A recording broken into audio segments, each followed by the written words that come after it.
Hi, my name's Martin Hossack and I'm the manager for DWPCorruption.co.uk, and tonight we've got Maurice Burnett who's here to speak on behalf of the DWPCorruption, and like the many other videos that we've done in the past, it's pertaining to the corruption and the collusion within government that is basically enforced by common purpose.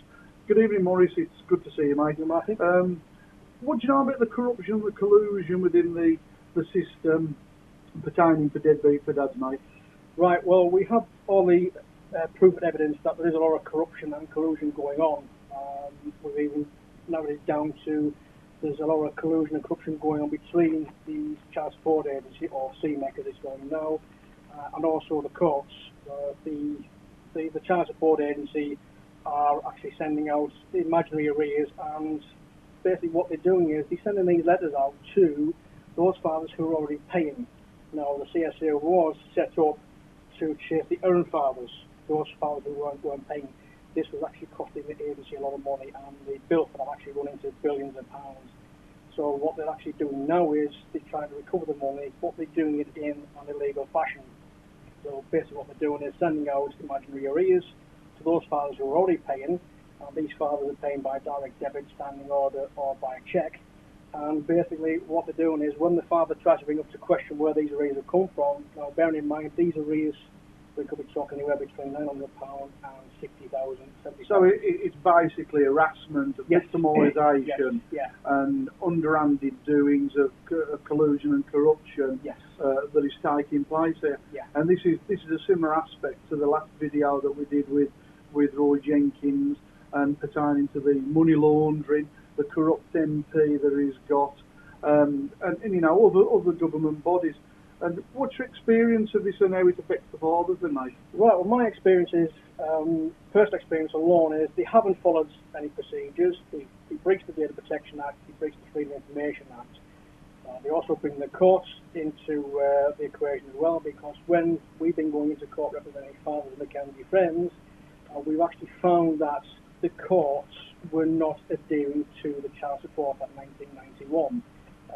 The particular section they were ignoring was Section 33 of the Child Support Act, subsection 3, which actually states that the magistrates have to be satisfied that a debt is owing or that payments have been missed regarding these arrears. Now, the Child Support Agency were not furnishing the fathers with a breakdown of how these arrears have come about, even though the father requested this under the Freedom of Information Act. They weren't getting that. They weren't producing this evidence in court, and basically the magistrates were turning around and saying, well, because of the Secretary of State who brought the matter to court, i.e. the Child Support Agency, they have to grant the liability order. This made us believe that there's some sort of corruption going on between the justice system and the Secretary of State.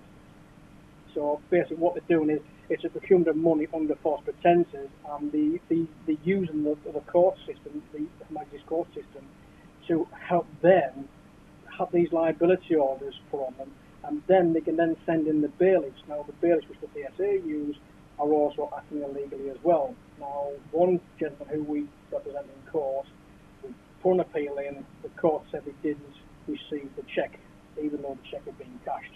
The chairman said we haven't received it. The chairman said you have received it. Then the chairman said you can't appeal against the liability order. This we said was untrue because you can't appeal against the liability order. So now they're sending in the bailiffs. The bailiffs are using threatening behaviour.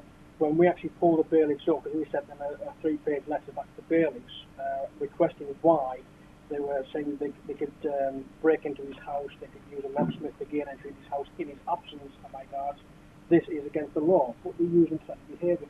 So it's just a knock-on effect. You know, they bring it into court. The court system are not adhering to the correct laws. They're ignoring laws, which to me is they're perverting the course of justice. You can actually see a picture forming here as we speak. You've got the corruption and the collusion between your councils, housing benefits, the DWP, Job Centre Plus, the judicial system, even your MPs, and you've just been talking about bailiffs as well.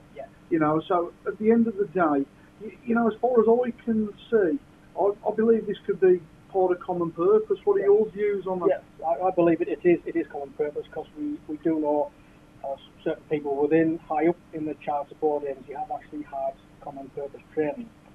Now also when we have approached the courts regarding putting a complaint in about how procedure is not being followed, we ask the courts what donations they made to common purpose, and they refused to answer that question. All we kept getting back was we neither deny nor confirm whether we donate anything to common purpose. Now with the Free Information Act, the courts are supposed to give that information, and they're not doing it. What have they got to hide? It just goes to show there is a lot of corruption going on. They're not bothered about reducing child poverty. This thing about reducing child poverty by 2010 is a smoke screen. It's a smoke screen we tend to blow wide open, because Kitty Usher, who is now the Undersecretary for the DWP, we went down, had a meeting with her, and in one of the letters, you know, she says it was something like 778,000 children are actually benefiting from this child support agency, and it's good news that we're actually lifting children out of poverty. When we went down, we asked her what percentage of child poverty was caused through parents splitting up. She couldn't give us a figure. She said we just base this off lone parents. Again, not answering the question what we asked. So again, they're making these smoke screens, they're making it look as though the CSA are actually doing their job. What they're not telling the public is the illegal ways they're going about chasing the fathers who are already paying. They're not chasing the errant fathers, which is what he was set up to do, and this they are not doing. We now even have complaints now where the parent would care and not receive any money.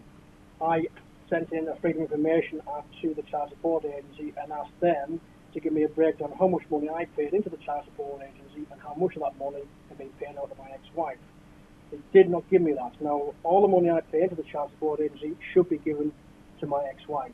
Right? They give me a breakdown how much money I paid in, and then I have to just say we can confirm that all money has been sent to your ex-wife. Then I have to send in another letter saying I demand under the Freedom of Information Act how much of that money has actually been paid to my ex-wife. And it was there for that second letter they actually sent me down a breakdown of how much they actually paid my ex-wife. But it's a case of they just drag on the heels. They seem to think they can break the Data Protection Act because they have now such a backlog of work. Their excuse is, well, we tried to adhere to the Data Protection Act, but because of the backlog we've got, we can't actually adhere to that. I'm sorry, the Child Support Agency or the Secretary of State are not exempt from this law. They've broken the law and they should be brought to book over it.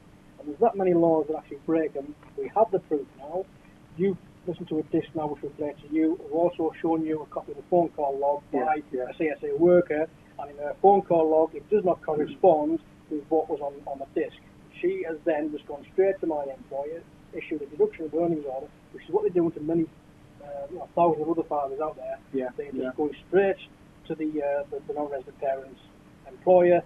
They put the deduction of earnings order on. They're not even looking to find out or verifying what the non-resident parent's income is. They just put deduction of earnings order on the wages, knowing fine well once that is on, they can't have it taken off. There's only two reasons they can have that taken off. One is if they consider income that isn't classed as income, and also if the employer or the non-resident parent's details are spelled incorrectly. That's the only two things you can have a deduction from earnings order. It seems to me that it's broad spectrum across the board here.